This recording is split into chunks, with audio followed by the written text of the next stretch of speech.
And this is what my RV looked like when it came back from the factory. That's a hole they cut in the underbelly but didn't fix when they got done. That is a hole in the awning.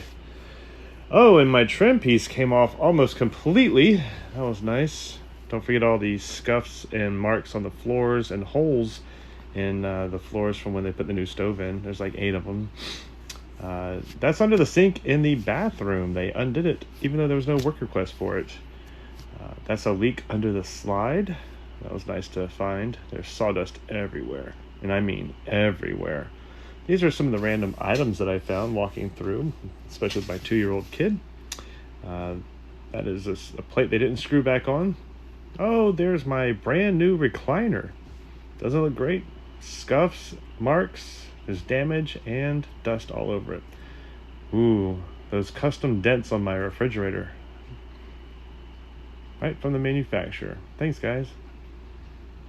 Oh, that's a leak they said they fixed. The next day it rained and it did not get fixed. Oh, and that's from the leak, the basement doors.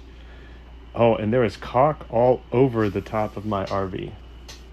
Look at that quality craftsmanship from a luxury RV manufacturer. Gotta love it. Do better.